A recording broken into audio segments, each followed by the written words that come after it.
Hello, everybody. I'm Precious here. Thank you so much for the introduction. I'm really excited today just to share a few insights and obviously introduce what I'll be focusing on as my topic today. As mentioned, my name is Precious. I'm based in South Africa.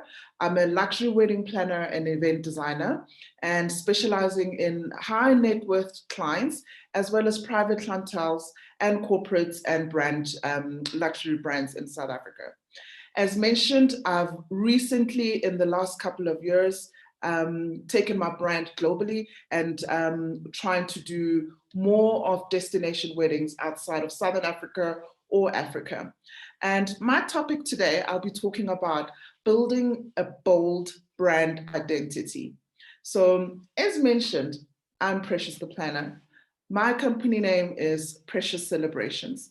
Building a very strong and bold brand identity is very crucial in the creative business. And I've been running Precious Celebrations for the last 10 years, 2021 being the hardest year, and 2020.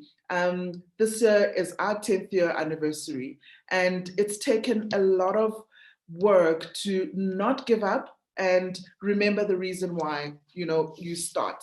And I'm going to base a lot on that, why you started as well in the journey of building a bold brand. The first point I'll make, I'm going to share my screen. Give me a second.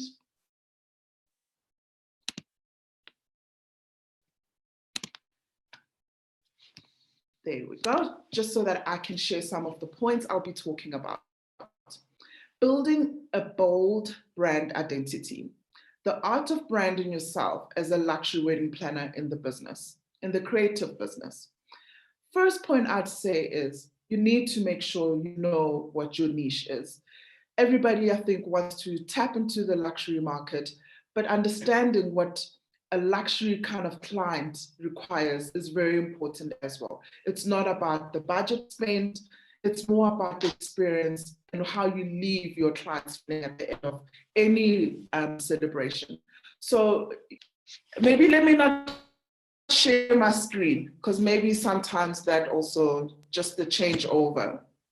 I will continue from where I stopped. Apologies for that. Okay, so I was at the art of branding yourself as a luxury wedding planner in the creative business.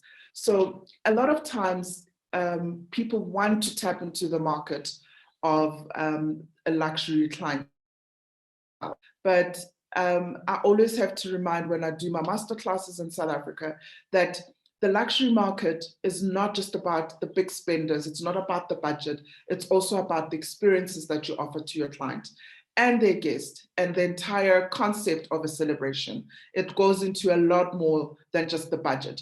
I think a lot of people mistaken that a luxury celebration is all about the budget.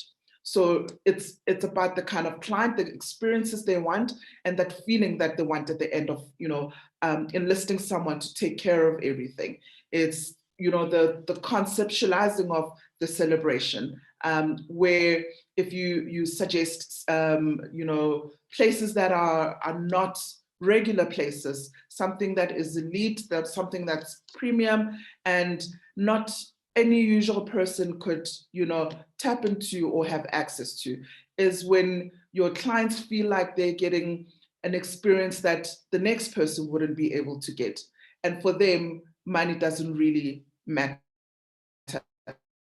So it's not about the budget, but about the offering and the service of somebody else.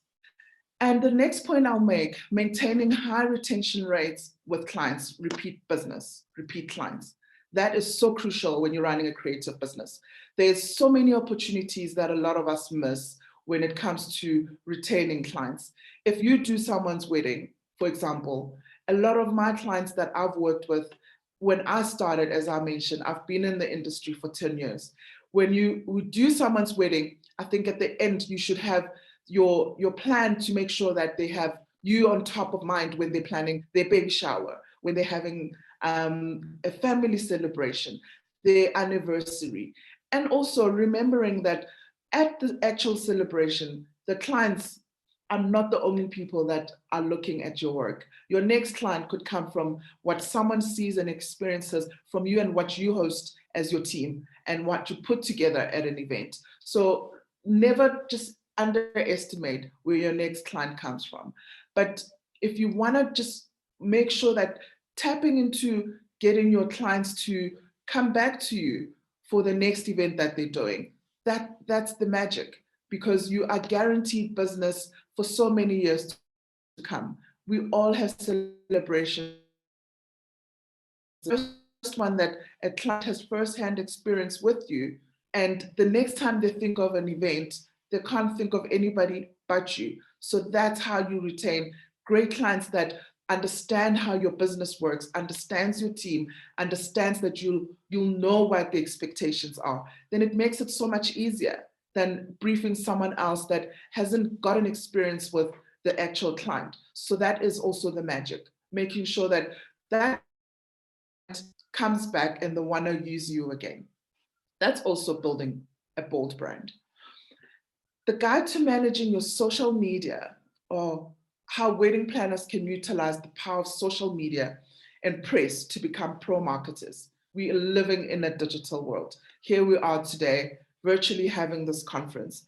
And a lot of times the questions I get is how you maintain your personal and your business profile on a social media platforms.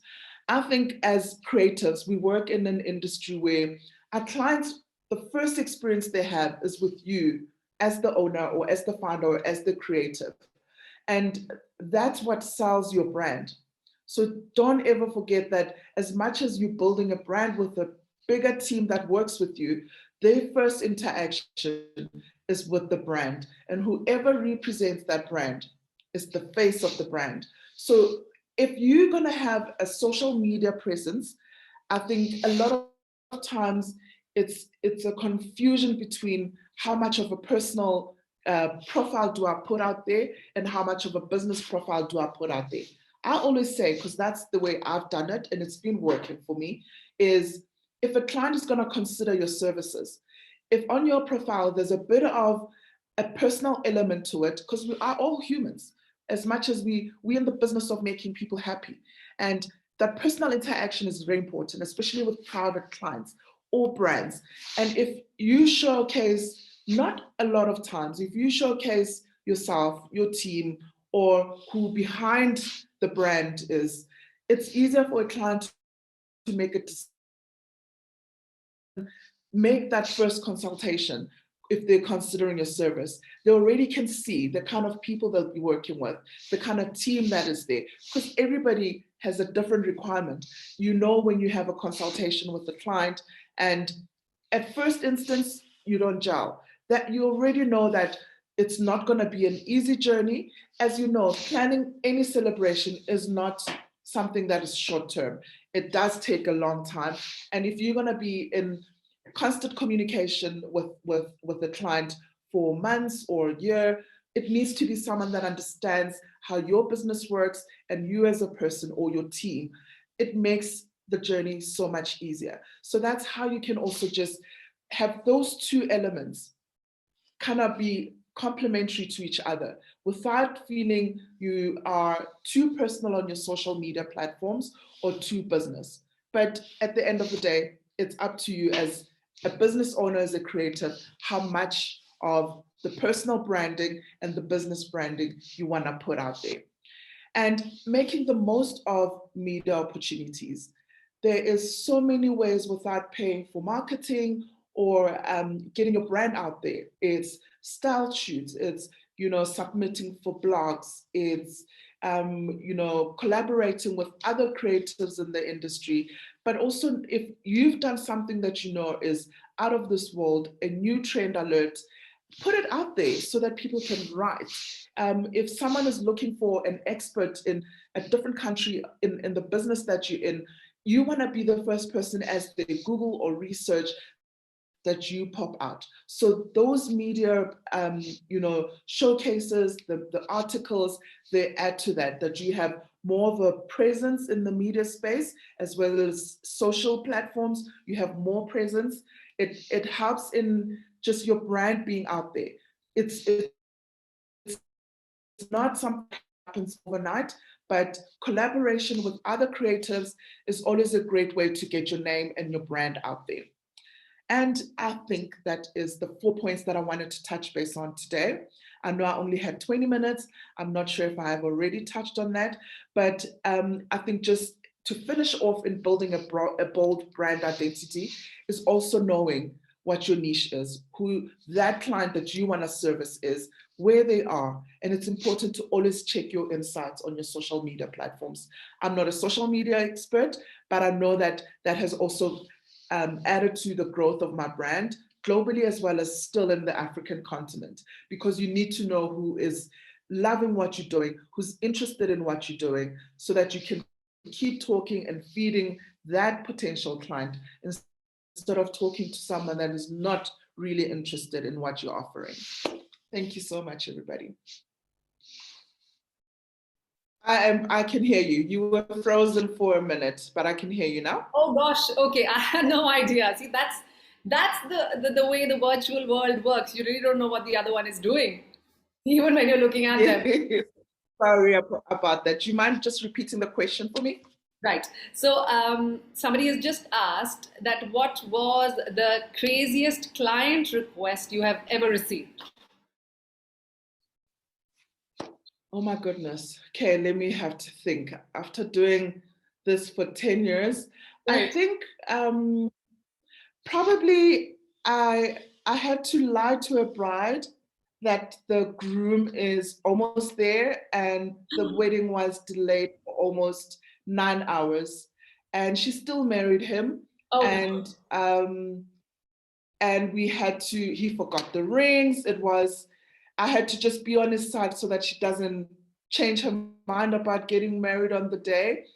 But I think for me, that's the craziest, because a wedding being delayed for so many hours, close to 9 hours, from having the wedding have to be at 2 p.m. in the afternoon. He was driving through 2 countries to get to another country, and he only left on the day of his wedding. So you can just imagine that was the craziest day for me. And I normally don't get a lot of crazy requests. I kind of nip them before it gets to that, so client understands what their budget is and what they can get with their budget. So I can't think of anything crazier than that. That is really crazy, and I have to commend you on your patience, Precious, because 9 hours is quite a lot. But that sounds like maybe a Hangover Part 2 or something, like a real version. But wow, we gotta admire. Honestly, it was. Wow, that's amazing. Okay, so there's another question. Somebody's asking that, do you suggest we handle our social media pages or hand it over to a team of experts?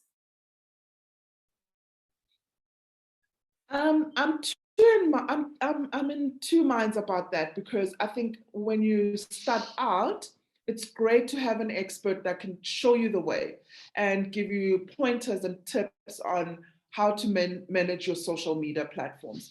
But if you've been doing this for a very long time, I think there's a different way that, as a business owner, as a creative, you tell your story in the most authentic way. And that's why a lot of people, I think, get shocked that 90% of the time I manage my social media platform. And it's only because the more authentic you come across, the more you'll attract the right kind of client. Because when you have a social media company that manages your platforms, I think the messaging and the way they communicate, it will not be the same as you, as the creative or as the wedding planner or as the event planner, would communicate the same message. So I think authenticity for me is still the winner, and the only way to bring that across is to tell your own story. Yeah. Yeah, I think that's a very wise answer. It's just first-hand information if you do it yourself. Very true. Okay, so there is another person who's asking that in recent times, I found out that some clients would want to stylishly disengage your service even after signing the contract and presentation of the proposal. Most times they feel they can run their events themselves using your proposal. Please tell us, how do you deal with such act? obviously being 10 years in, those mistakes happen. I think you learn as time goes that as a established brand, as a skilled and experienced wedding planner, if someone is considering your services, I've made a point that I only start the work once a contract is signed and a payment is done. Because it's very easy after you've done a concept, a mood board, for someone to change their mind and take it to someone else, or as you say, feel like they can do it themselves. Now you need to protect yourself because that is your intellectual property.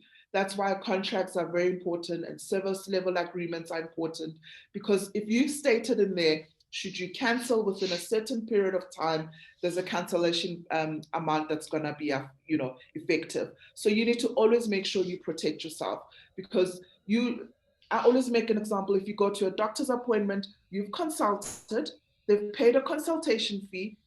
If there's nothing wrong, but you've consulted, you still have to pay that consultation fee. I think it's just a matter of the kind of respect our creative industry sometimes doesn't get, because we are in the business of making things beautiful, but just always make sure you protect yourself and everything is documented, signed before you actually put the work in. Yes, that's very true. And that's such a useful information to get everything pre-signed so that you're protected. Great.